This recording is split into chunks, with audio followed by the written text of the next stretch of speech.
আরেকটা কথা রাশিদ ভাই বলেছে যে ওনার কাছে যেটা এক্সপেক্টেড সেই জিনিসটা ওনার কাছ থেকে দেখছি না, ওনাকে একটু সময় দেন। হুমায়রা নূর, আপনার কি মনে হয় যে মানে রাশেদ খান যেই বিষয়গুলো বললেন মানে এই ইস্যুটা নিয়ে, আপনি কি সেই বিষয়গুলোকে সমর্থন করেন? বা উনি একটা অ্যানালাইসিসও দিলেন যে জামাতের ইসের ভিতরে কবিতা পড়া বা না পড়া, এবং আপনার কি মনে হয় সব কিছু নিয়ে?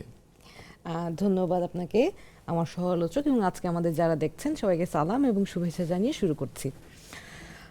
আমরা কথা বলছি একজন গুম হওয়া ব্যক্তিকে নিয়ে, যিনি গুম হওয়ার আগে তাকে আমি আমার পেশা জীবনে, আমার কার্যক্ষেত্রে একজন ব্যারিস্টার হিসেবে দক্ষতার সাথে তাকে আদালত প্রাঙ্গণে কাজ করতে দেখেছি। তারপর দীর্ঘ একটা সময় তাকে একটা জায়গায় গুম করে রাখা হয়েছে।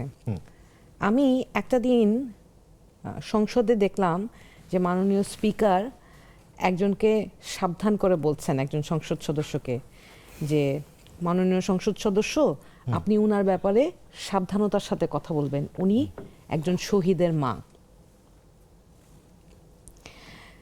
এই 24-এর গণ অভ্যুত্থান হবার পরে আমরা যে স্বাধীন বাংলাদেশ পেয়েছি, আমার নিজের পরিবারের অনেক মানুষের নামে অনেক মিথ্যা মামলা ছিল, আমার বাবা, আমার হাজব্যান্ড, এই মামলাগুলো কিন্তু এখন আর নাই। সত্যি করে বলছি, আমার সহ-আলোচক বহুবার জেল খেটেছেন, মারও খেয়েছেন, ওনার নামেও হয়তো এই মামলাগুলো এখন আর নাই বলেই আমি ধারণা করি। এমনকি যত রকম পরিস্থিতির সৃষ্টি হয়েছে, যত দুর্ভোগ এই বাংলাদেশের মানুষকে পোহাতে হয়েছে, সবার আত্মত্যাগের বিনিময়ে কিন্তু আমরা এই নতুন বাংলাদেশ একটা গণতান্ত্রিক প্রক্রিয়ার দিকে হাঁটার একটা প্রয়াস তৈরি হয়েছে। তো এই জায়গায় যাদের সবচেয়ে বেশি ত্যাগ, তাদেরকে তাদের ছোটখাটো বিষয় নিয়ে আলাপ করাটাকে আমি খুব, মানে আমার কাছে ব্যক্তিগতভাবে আমি না, আপনার কেন ছোটখাটো মনে হচ্ছে? যেমন ধরেন একজন আমি বলছি দীর্ঘ সময় যদি গুম থাকেন, তার তো হ্যাঁ ওই জায়গাটা আমি আসছি, মানসিক, আমি জানি না এদের যারা গুম থেকে ফেরত এসেছেন তাদের ডাক্তারি পরীক্ষা বা এগুলো সবকিছু ঠিকঠাক প্রয়োজন, সবকিছু হয়েছে কিনা আমরা তো এগুলো জানি না। ওই জায়গাটা আসছি। ধরেন যেই ভুল শব্দ চয়নের যেই আলাপটা দিয়ে আমরা শুরু করেছি, তো এইটা আসলে শব্দ চয়নের ভুল হতেই পারে, এইটা নিয়ে আমরা এটাকে বড় করে দেখাটা আমি আসলে সমীচীন মনে করি না। হ্যাঁ, আপনি যে আলাপটা করেছেন সেইটা নিয়ে আমরা আলাপ করতে পারি, যে রাষ্ট্র আমরা যেতে চাই শুধু একজন গুম অবস্থা থেকে ফিরে আসা ব্যক্তি না, শহীদ পরিবার এবং যারা আহত হয়েছেন, তারা তো সকলেই প্রাইমারি ভিকটিম। যিনি গুম হয়েছিলেন উনিও প্রাইমারি ভিকটিম, কিন্তু যারা শহীদ পরিবার, যারা আহত হয়েছেন তাদের পরিবার, এরা সবাই কিন্তু সেকেন্ডারি ভিকটিম। আমরা কিন্তু পড়েছি, আমরা যখন রেস্টোরেটিভ জাস্টিস নিয়ে পড়ালেখা করেছি তখন কিন্তু দেখেছি যে মানসিকভাবে এবং সামাজিকভাবে প্রাইমারি অ্যান্ড সেকেন্ডারি ভিকটিম, এদের সোসাইটিতে রেস্টোরেশন এবং তাদের যে সামাজিক সুরক্ষা দেয়া, সেইটার মধ্যে কিন্তু এইটাও মানে স্বাভাবিক চিকিৎসা ব্যবস্থা এবং মানসিক চিকিৎসা ব্যবস্থাও খুবই জরুরি। জুলাই আন্দোলনের পরে আমরা অন্তর্বর্তী সরকার বা কাউকেই মানসিক জায়গায় যে কাজ করতে হবে আমরা এরকম কোনো উদ্যোগ দেখি নাই। কিন্তু মজার ব্যাপার হচ্ছে এই পার্লামেন্টে এই বাজেট সেশন চলাকালীন সময়েও কিন্তু আমরা দেখেছি যে পার্লামেন্টে এই সংসদ সদস্যগণ মানসিক স্বাস্থ্য বিষয়টাকে গুরুত্ব দেওয়ার জন্য আলাপ করেছেন। কিন্তু this is a positive sign যে আমরা উন্নত বিশ্বের মতো দেশের স্বাস্থ্য ব্যবস্থা নিয়ে আমরা সুন্দরভাবে আলাপ আলোচনা আমরা আসলে, আপনি যেটাকে ছোট ব্যাপার বলছেন, আসলে ওনার এর আগেও যেটা রাশেদ খান ওনার কিন্তু আরো একটা আচরণের কথা বলেছেন যেগুলো আসলে আমি বলছি আমি ওই আলোচনায় রাশেদ খান যেটা উত্থাপন করলেন সেটা নিয়ে আপনার মতামত কি? উনি বলেছেন যে গুম থাকা অবস্থায় উনি বের হয়ে আসার পরে আয়নাঘর দেখতে গিয়ে একজনকে হাগ করেছেন, জড়িয়ে ধরেছেন একজন ভদ্রমহিলাকে। আমি ওই যে উনি কথা বলতে বলতে আমি একটু গুগল করছিলাম যে এটার ব্যাখ্যা উনারা কি দিয়েছেন, কারণ আমি তো উনার রাজনীতিটা করি না, উনার সাথে আমার ভেরি মিনিমাম ইন্টারাকশন। উনি আগে কোর্টে যেতেন, এখন কম যান, তো উনার সাথে তো আমার ওই যোগাযোগটাও তো নাই। তো আমি এটা খুঁজতে গিয়ে আমি দেখলাম যে উনি কিন্তু নির্বাচনের পর উনি যে একই আসনে গুম হওয়া সুমন ভাইয়ের বোন তুলিয়াপার বাসায় গিয়ে তুলিয়াপার মাকেও জড়িয়ে ধরেছিলেন, সেটা নিয়ে কিন্তু আমরা কোনো খারাপ কথা বলি না। এই যে একটা মাদারলি ইমোশন, একজন মায়ের কাছে যে আমার যে আবেগটা, এই জিনিসটা ধরেন আমরা এই সমস্যা কি আমরা অনেক কিছুতে অনেক অ্যাডভান্স হয়েছি, কিন্তু কিছু কিছু জায়গায় আবেগের জায়গা আমরা যে বহিঃপ্রকাশ ঘটাই সেটাকে আমরা খুব সংকীর্ণভাবে দেখছি। না, এইটা এখানে এইটা কি আপনার- আপনার আমার দেখার বিষয়টা হচ্ছে আপনি কি রাজনৈতিক দৃষ্টিকোণ থেকে এক একজনের জন্য এক এক স্ট্যান্ডার্ডে বিবেচনা করছেন কিনা, সেইটা হচ্ছে আমার প্রশ্ন।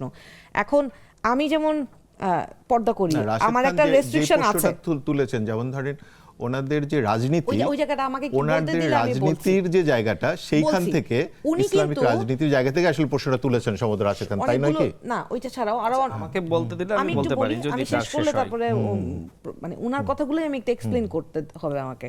আপনি বলতে থাকলে তো আমি আমার জায়গাটা আসতে পারবো না। তো ধরেন আপনি রাজনৈতিক বিবেচনায় কি ডিফারেন্সিয়েট করবেন কিনা সেইটা একটা বিষয়।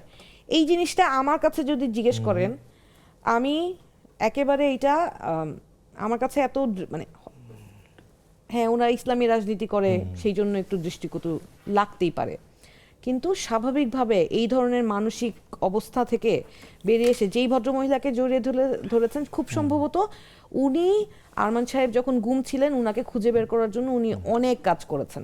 উনি সেই ভদ্রমহিলাই, তো ওই ইমোশনটা ওনার হয়তো ওই সময় কাজ করেছে। কিন্তু আমার কাছে পরবর্তীতে রাশেদ ভাই যে এই কথাগুলো বললেন, একটু আমার জিনিসটা আমার জানার জন্য জিজ্ঞেস করা, সেটা হচ্ছে উনি বলেছেন যে জামাতে ইসলামের যে সিলেবাস, বইয়ের পড়ালেখা করার সিলেবাস, ওদের রাজনীতির সিলেবাস, সেই সিলেবাসে কাজী নজরুল রবীন্দ্রনাথের যেই কবিতা, তাদের যে মানে বলছো বাংলা কবিতা পড়ার পাঠের সংস্কৃতি অভ্যাস কম। চর্চা ওনাদের পাঠের অংশ নাই।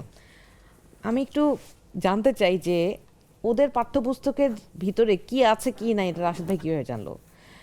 জামাতে ইসলামের যেই কর্মী নেতারা কি পড়ালেখা করবে এটা তো আমি জানি না, ঠিক মানে আছে। একদমই জানি আপনি না। তো এটা already- রাশেদ ভাই কি করে জানলো এটা আমি ঠিক একটা আছে, আমার কাছে খুবই ইন্টারেস্টিং আমরা আপনার এই প্রশ্নটা নিয়েই রাশেদ খানের কাছে যাই।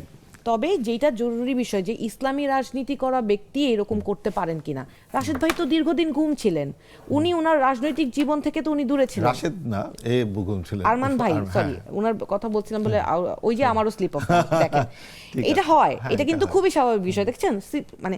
এবং পার্লামেন্টে কিন্তু আমরা এরকম আরো অনেককে স্লিপ অফ টাং হতে দেখেছি, ঠিক আছে, মানে এবং বুঝতে ভুল পেরেছি। তথ্য দিতে দেখেছি। খুদ স্পিকার অনেক বক্তব্য আছে, উনি নিজে উনার বক্তব্যকে উনি পরবর্তীতে নিজের কথাকেই উনি বলেছিলেন যে এই কথাটা বলা ঠিক হয় নাই, এইটা এই শব্দগুলো বা এই কথাটা রেকর্ড থেকে এক্সপাঞ্জ করা হলো। তা আসলে এই জিনিসগুলো আমি মনে করি সামগ্রিকভাবে একটা মানুষের মানে তার রাজনৈতিক জীবন। আরেকটা কথা রাশেদ ভাই বলেছে যে উনার কাছে যেটা এক্সপেক্টেড সেই জিনিসটা উনার কাছ থেকে দেখছি না, উনাকে একটু সময় দেন। ঠিক আছে, আমরা এই আপনার যে প্রশ্নটা, আমার কাছে সবচেয়ে আমরা ভালো একটু- যে জিনিসটা লাগে, আমরা একটু সব তো বিরতিতে নেগেটিভ কথা যাবো। বললাম, একটা ভালো কথা বলি। বিরতিতে যাওয়ার আগে ভালো শুধু যে জিনিসটা আপনার এই লাগে, শুধু একটা প্রশ্নটার কথা বলি। উত্তরটা রাশেদ খান দিয়ে দিক, তারপর আমরা একটু ধরেন বিরতিতে যাবো। তুলিয়া পার আরমান ভাই একই আসনে কন্টেস্ট করেছে না, কিন্তু ওনাদের দুইজনের মধ্যে যে আন্তরিকতা, যে সেদিনও মায়ের ডাকের প্রোগ্রামে দুই ভাই বোন একসাথে গিয়েছে, ওনাদের দুই ভাই বোনের মধ্যে যে ভ্রাতৃত্ব বোধ সম্পন্ন যে অনেকে সম্পর্ক, ভাই বোন হন একদম, আপন ভাই বোন না হইলো কিন্তু ওনারা সেই ও মানে সংগ্রামের এই জায়গা সম্পর্কটা থেকে। কিন্তু মেইনটেইন ও। করে, ওই জায়গাটাকে আমি সম্মান করি।